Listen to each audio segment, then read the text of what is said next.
जो 10 साल के अंदर में ग्वालियर में सांसद के रूप में हम मेरी समझ में अच्छी जाहिर हुई है। तो क्योंकि अब जनता भी बदलाव चाहती है। 10 साल से झेल के इतनी परेशानी आ गई है कि आजकल बेरोजगारी बहुत हो गई है।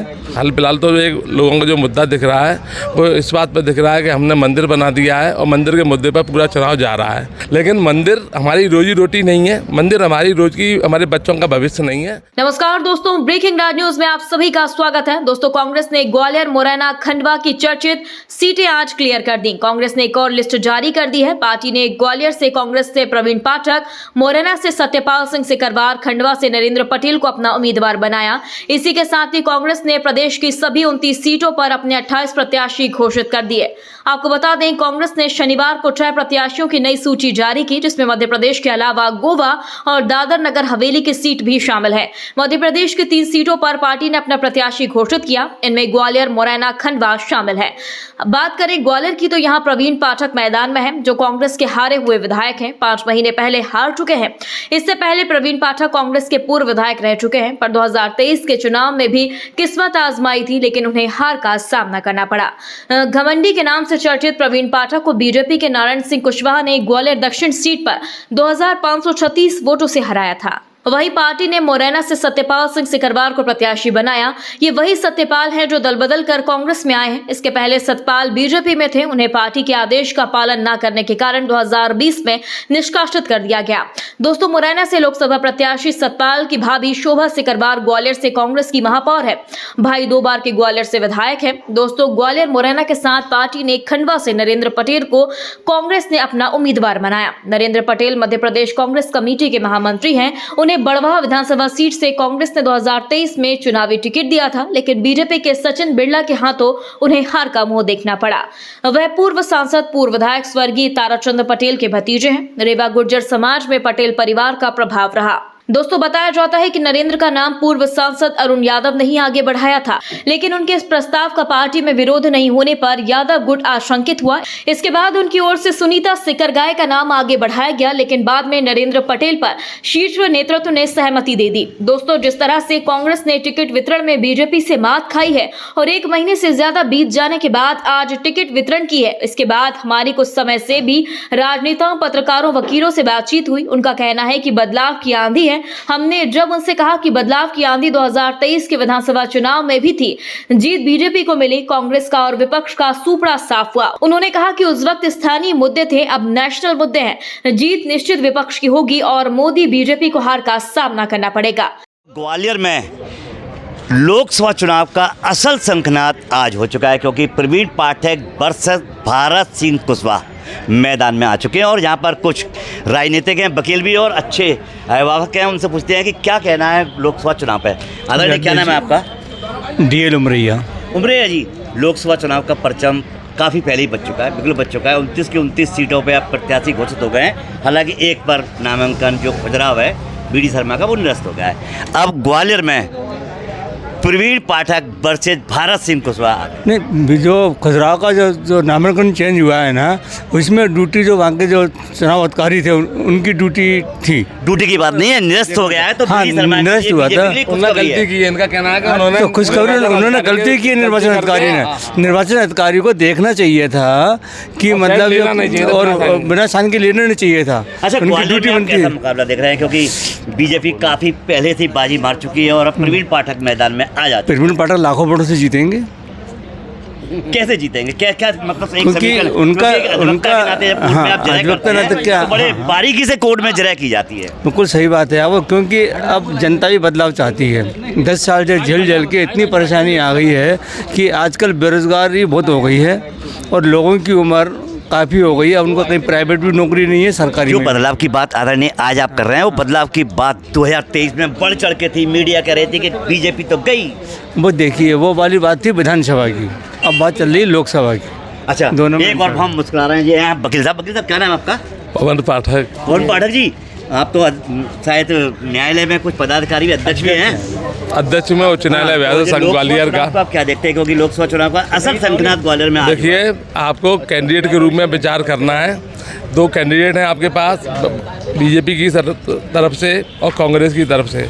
दोनों प्रत्याशियों का आकलन आम जनता करेगी और आम जनता देखने के बाद में कि एक हमको आज के ज़माने में हमको एक किसी नेता के कहे बताए अनुसार एक आदमी को चुनाव का टिकट, सांसद का टिकट दिया जाता है उसकी बिना किसी योग्यता के, और दूसरी बात किसी योग्य आदमी को हमको उसको देखना है और उस योग्यता के हिसाब से हमको फैसला करना है। अच्छा, मुद्दे क्या करेंगे? देखिए, जनता के लिए सांसद का डायरेक्ट चुनाव में जनता से सीधा जुड़ाव नहीं होता है। सांसद एक बहुत बड़ा एक पद होता है और सांसद को बहुत बड़े क्षेत्र को देखना पड़ता है, और सांसद के क्षेत्र के हिसाब से विकास करने के लिए कोई छोटे छोटे काम के लिए सांसद को नहीं जाएगा। वो पार्षद है, पार्षद के पास कोई एमएलए होता है, उसको काम कराया जाता है। सांसद के पास राष्ट्रीय स्तर के मुद्दे, एक बड़े स्तर के मुद्दे जो ग्वालियर जिले के डिस्ट्रिक्ट के लिए जो बड़े मुद्दे हो सकते हैं राष्ट्रीय स्तर के, वो मुद्दों पर सांसद को काम करना होता है।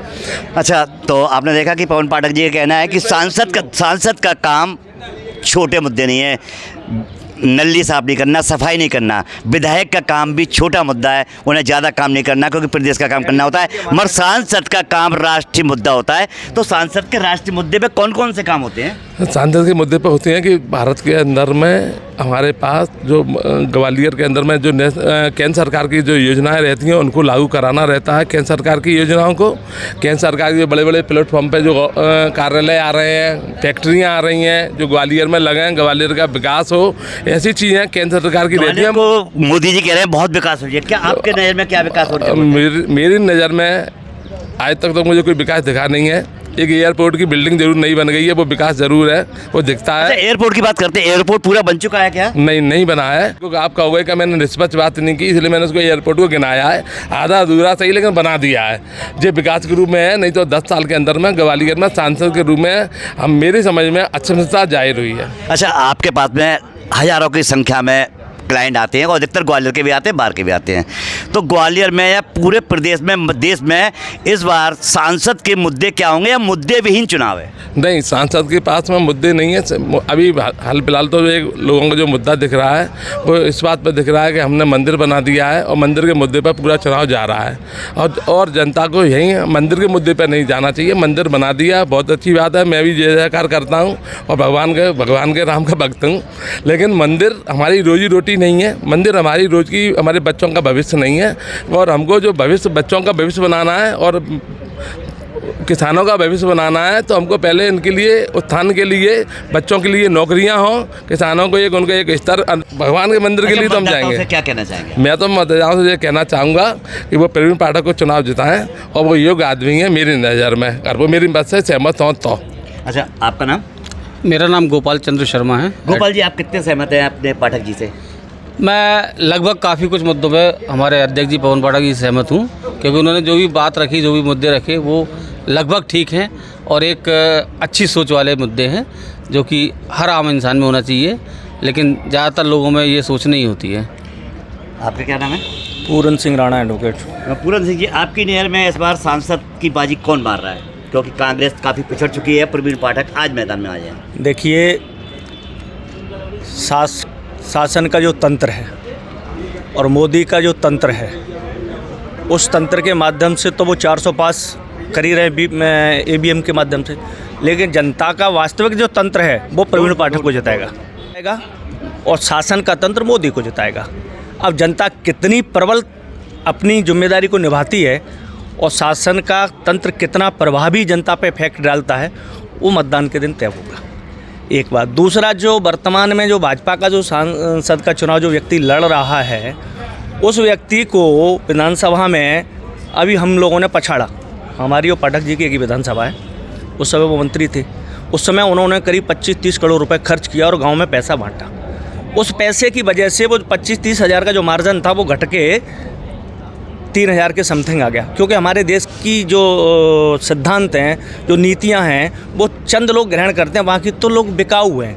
जैसे अभी एक वॉशिंग मशीन का पाउडर बन गया हिंदुस्तान में, पहले निरमा होता था, फेना होता था, अब मोदी पाउडर है। अब मोदी पाउडर है। तो 70,000 करोड़ का भ्रष्टाचारी अजीत पवार वॉशिंग मशीन में चला गया और वो स्वच्छ बन के डिप्टी सीएम महाराष्ट्र का। CBI 1% भी कोई भी एक डॉक्यूमेंट प्रूफ नहीं कर पाई, वो 6-6 महीने से जेल में है। अभी संजय भाई हमारे जेल से बाहर निकल के आ गए और उन्हें जेल से बाहर निकलने के बाद जैसे वो संसद में दहाड़ते थे, ऐसे फिर दहाड़ने लगा है।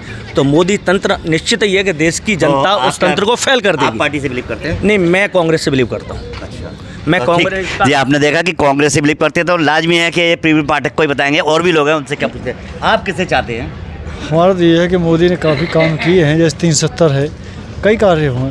माननीय तो एक चलो धार्मिक बात हो गई है, और कई मुद्दे ऐसे किए हैं जैसे हमारा जो यूपी का जुड़ा हुआ है कि राष्ट्र हित में है, और आतंकवाद को कुछ उन्होंने देखिए कंट्रोल। मोदी के देश हित में, राष्ट्र हित में की बात करते हैं आप लोग, मोदी मोदी करते हैं। ये पासिंग मशीन कौन सी है? मोदी मशीन कब से आ गई? ये मोदी मशीन क्या है, ये तो अपना एक ये कहना है, कोई भी शब्द हम दे सकते हैं। अच्छा, नरेंद्र सिंह तोमर के बेटे का एक वीडियो वायरल हुआ था, उस पर कुछ कहेंगे?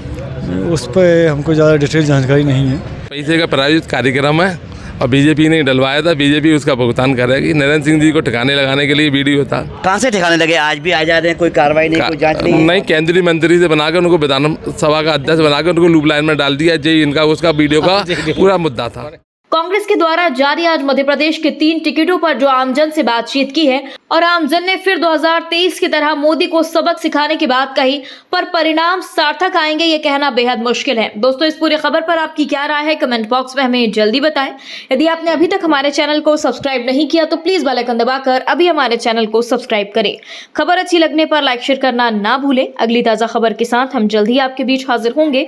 तब तक के लिए नमस्कार, जय हिंद।